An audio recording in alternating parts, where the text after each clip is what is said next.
आपने पानी को नहीं छोड़ा, दारू को भी नहीं छोड़ा। तो आप ऐसा करोगे काम तो ये तो भुगतना ही पड़ेगा साहब। पानी का काम पिताजी करें, दारू का काम बेटी जी ने किया है, तो हमको क्या लेने देना है। ईडी को पता चल गया, आईटी को पता चल गया, जो उनको सजा देना है वो दे रहे हैं। आप किस प्रकार से इसको ड्रामा कह सकते हैं। अरे नुकसान तो हमारा हुआ है, धर्म के रास्ते पे चलकर भाजपा को नुकसान हुआ है। 2023 में जब कविता का अरेस्ट नहीं हुआ है, इसी मुद्दे को लेकर कि सबने क्या ताना मारी है कि हमारा भाजपा का हाथ था, हालांकि हमारा हाथ था ही नहीं उसमें। इस देश में जब जब जिसने प्रजा का पैसा खाकर अगर गलत काम करते हैं, आज ना कल धर्म अपना जवाब देकर ही रहेगा। इस गलती करने वाले चाहे स्त्री हो या पुरुष, यहाँ पे न्याय मिलने के लिए या गलती को बाहर निकालने के लिए या उनको सख्त से सख्त पनिशमेंट देने के लिए कोई जेंडर बयास नहीं, यानी औरत और पुरुष में कोई फर्क नहीं है। यहाँ पर जब स्त्री आगे बढ़कर हर मायने में अपने आप को डॉक्टर्स, इंजीनियर, पॉलिटिशियन बनना चाहती है, तो स्त्री का धर्म बनता है कि वो न्याय से धर्म करें, पालन करें। अगर आप इसको छोड़कर आप इस प्रकार के स्कैम्स करते रहोगे तो तब तो आपको सज़ा मिलनी ही चाहिए। तो सज़ा थोड़ी देखती है पुरुष है स्त्री है।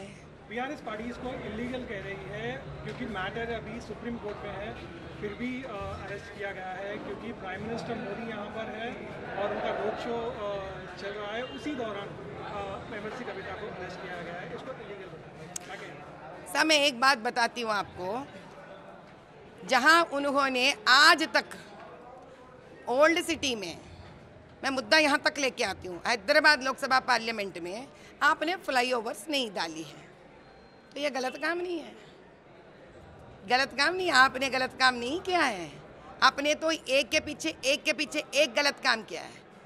आपने जब वो डैम बनाया है, पूरे टूट रहा है वो, जो गलत काम नहीं है। जब आप गलत काम करोगे, आपने पानी को नहीं छोड़ा, दारू को भी नहीं छोड़ा, तो आप ऐसा करोगे काम तो ये तो भुगतना ही पड़ेगा साहब। तो भुगत रहे। पानी का काम पिताजी करें, दारू का काम बेटी जी ने किया है, तो हमको क्या लेने देना है। ईडी को पता चल गया, आईटी को पता चल गया, जो उनको सजा देना है वो दे रहे हैं।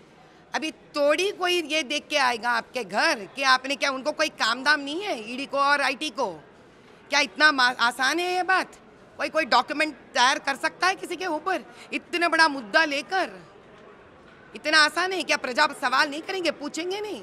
ये सब प्रूव हो चुके हैं, इसीलिए इतना वक्त लगा उनको कि सही मायने में सारे पेपर्स डॉक्यूमेंटेशन करे, और जब सारा मिल गया उनको प्रूफ, वो लोग अरेस्ट कर लिए।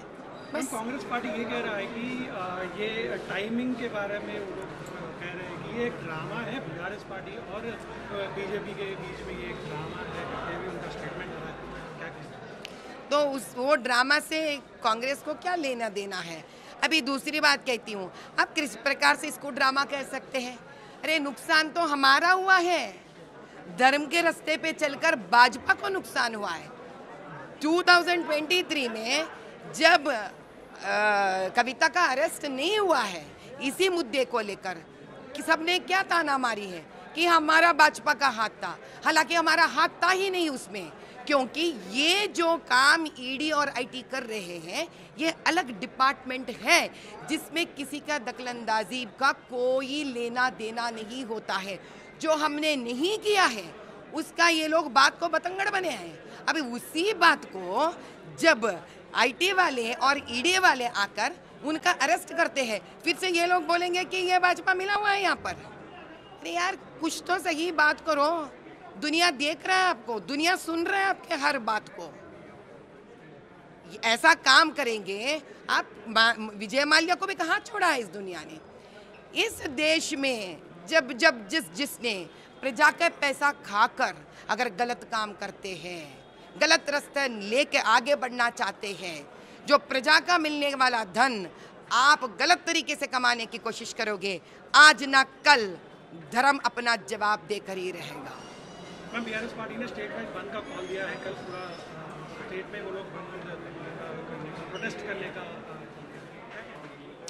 अरे साहब बीआरएस के अधिनेता केसीआर साहब के बेटे स्वयं केटीआर साहब ने कहा है हमारा कार गैराज में चले गया है, तो गैराज से क्या कार ठीक हो गई क्या? जो धरना करने निकले हैं इतनी जल्दी ठीक होने वाली नहीं है, क्योंकि इतने सारे गलतियां कर चुके हैं कि जीवन भर वो कार गैराज में ही पड़े रहेगी और कभी रिपेयर नहीं होगी है।